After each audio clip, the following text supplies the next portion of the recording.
आइए आपको इधर दतिया लेकर चलते हैं। शुभम हमारे साथ मौजूद हैं, दतिया की अपडेट्स आप तक बता रहे हैं और उनके साथ भारतीय जनता पार्टी के विश्वास सारंग भी इस समय उनके साथ जुड़े हुए हैं। उनके पास जाने से पहले मध्य प्रदेश के दतिया में भारतीय जनता पार्टी फिलहाल आगे चल रही है। आशुतोष तिवारी 900 वोटों से आगे हैं। भारतीय जनता पार्टी को 4431 वोट और कांग्रेस को 3532 वोट मिले हैं। भारतीय जनता पार्टी की बढ़त 900 की अभी दिखाई दे रही है। पोस्टल बैलेट का अपडेट मैं आपको बता रहा हूं और अब ईवीएम वाले अपडेट्स भी आने शुरू होंगे। Shubham, over to you.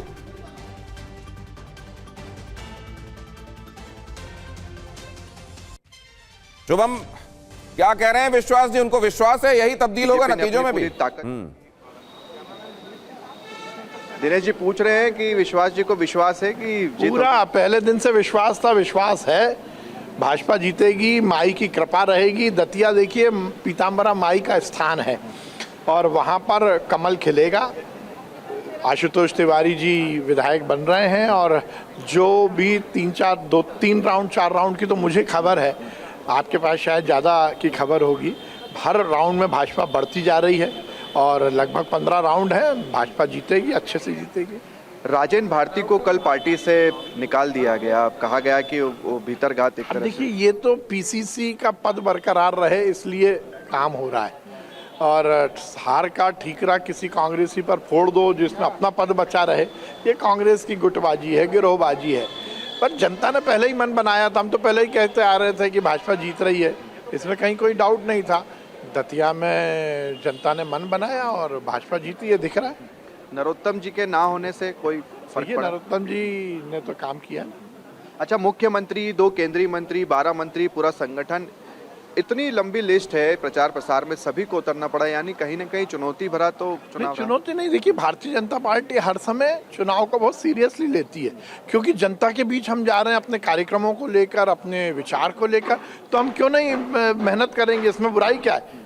हर एक व्यक्ति कार्यकर्ता भाव से लगता है और ये तो हमारी खूबी है, तो हमारा गुण है। अच्छा सर, एक आखिरी सवाल, जितनी हाल फिलहाल में चीजें हुई जैसे कि कॉकरोच जनता पार्टी, ये सब चीजें, अच्छा चलिए विश्वास जी निकल भी रहे हैं मंत्रालय के लिए, तो दिनेश आप सुन रहे थे, आप कॉन्फिडेंट है? हालांकि इस पूरे प्रचार में हमने देखा कि बीजेपी ने कितनी ताकत झोंकी है, मुख्यमंत्री ने कई सभाएं की, शिवराज सिंह चौहान वहां पहुंचे, ज्योतिरादित्य सिंधिया, मध्य प्रदेश सरकार के 12 से ज्यादा मंत्री, बीजेपी के प्रदेश अध्यक्ष और पूरा संगठन आशुतोष तिवारी को जिताने में जुट गया। नरोत्तम मिश्रा का टिकट नहीं, ये बड़ा महत्वपूर्ण है, ये पार्टी के बारे में एक बड़ा स्टेटमेंट भी है।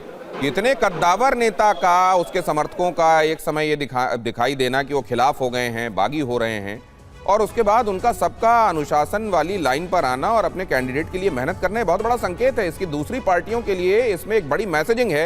हर्षवर्धन जी के पास मैं ये सवाल लेकर जाऊंगा, लेकिन साथ में आपको ये भी बता दूं, उधर पंजाब में और उत्तर प्रदेश में आज से वहां विधानसभाओं का मानसून सत्र भी शुरू हो रहा है, वहां भी हंगामा होगा, ये भी लिख कर ले लीजिए। तो वहां क्या चल रहा है वो भी आपको बताएंगे। लेकिन हर्षवर्धन जी, ये कम से कम ओपोनेंट्स को ये सीखना चाहिए कि किस तरीके से उस समय जब फिर एकजुट होकर लगने की जरूरत है, भारतीय जनता पार्टी के कार्यकर्ता लग जाते हैं।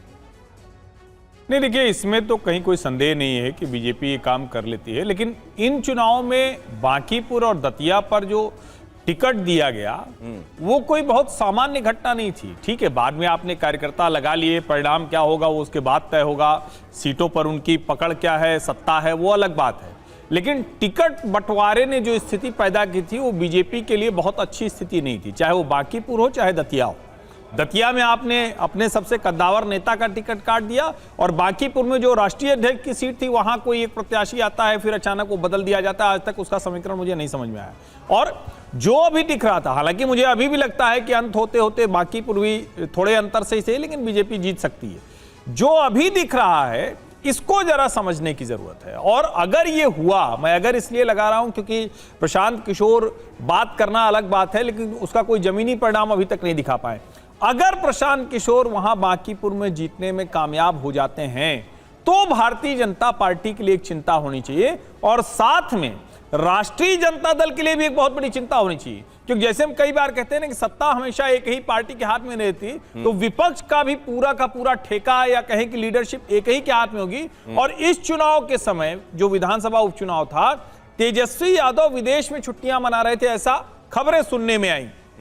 अगर इतनी सीरियसनेस है और एक आदमी है जो लगातार कह रहा है भाई हमारी बात सुनो, हमारी बात सुनो, विधानसभा में लोगों ने उसकी बात नहीं सुनी प्रशांत किशोर की, अगर इस बार वो सुन लेते हैं तो बिहार की राजनीति में एक नए किस्म का बदलाव भी देखने को मिल सकता है। यहां तक कि अगर वो नहीं भी जीते और बहुत अच्छा वोट लेकर आए तो भी नहीं। लेकिन ये जो दतिया के संदर्भ में हम बात कर रहे थे और आपने कहा कि हाँ वो लग ही जाते हैं और ये है भारतीय जनता पार्टी की खासियत,